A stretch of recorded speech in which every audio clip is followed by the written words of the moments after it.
So, Mr. Palmer, when we talked about 6 months ago, you said that it's important that Bosnian government on a state level is formed, and the international community insisted on that as well. The government was formed at the end of the year, and the reform program, which is actually A and B more or less, was sent.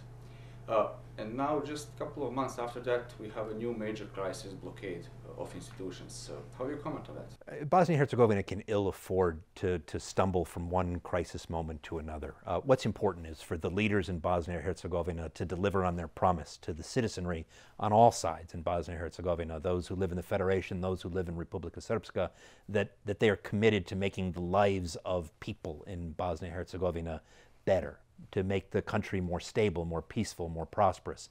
And instead, leaders seem intent on pushing the country from one crisis to the next. I think we've seen this with the position that Mr. Dodik has staked out with respect to the High Judicial and Prosecutorial Council and the Constitutional Court, creating a crisis where there need not be a crisis. The position that Mr. Dodik and the RSNA have staked out on Republika Srpska's so-called exit from Bosnia-Herzegovina is not just anti-Dayton and illegal and unconstitutional, it's profoundly dangerous. Yesterday he said that the crisis in Bosnia will stop when Bosnia disappears.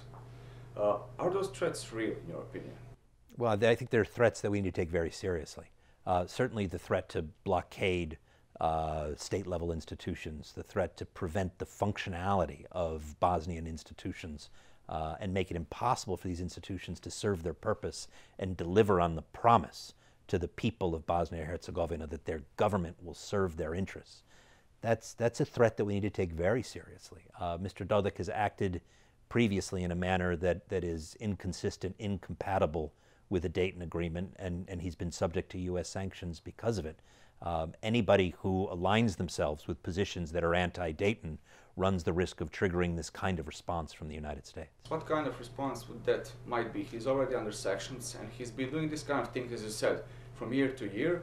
Last time we spoke, you said that you hope that he won't maintain that kind of hardline rhetoric, but he did. And what should the international community, State Department, or yourself do than just hope and wait for his next move, or wait until he becomes even more radical? We all need to make clear, the international community collectively needs to make clear that this is unacceptable and it will not be allowed to stand.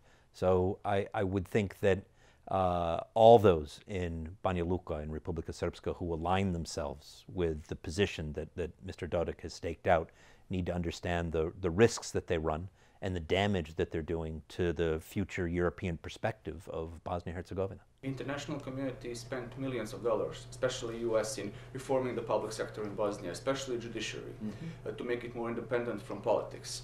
But then yesterday there was this meeting of Serb representatives, and among people who were there was the president of High Judicial and Prosecutorial Council, which is in a way politicization of the body which should be independent. Was that all money waste for nothing?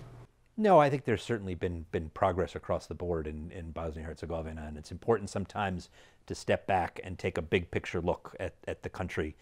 Conditions now in Bosnia-Herzegovina are certainly much better than they were 20, 25 years ago.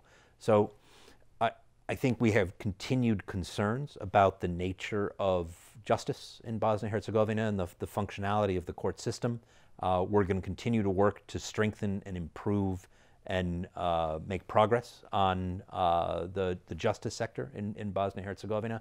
So I don't think it's all for nothing, but I am concerned, we are concerned, with the pressure that is being put on these institutions and with the threats that are being applied to, on the part of the RS and President Dodik, to ensure that these institutions are not able to do their job. And the last question, we have problems in Bosnia currently. There's Kosovo-Serbia thing, there's problems in Montenegro, and all the elections that are upcoming in the fall. Is this just a coincidence? Is it coincidence that all these radical rhetoric, all the problems are in a way coming back at the same time? What do you think about it? Well, I think that the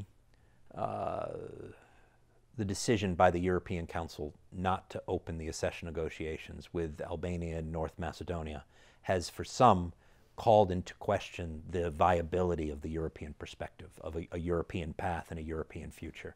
I think it's very important that that perspective be restored, reinforced, and strengthened.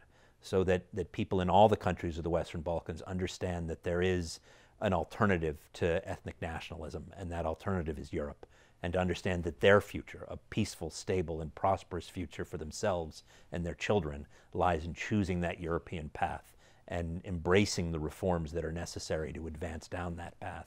And in that choice and in that progress, they will have a partner in the United States of America.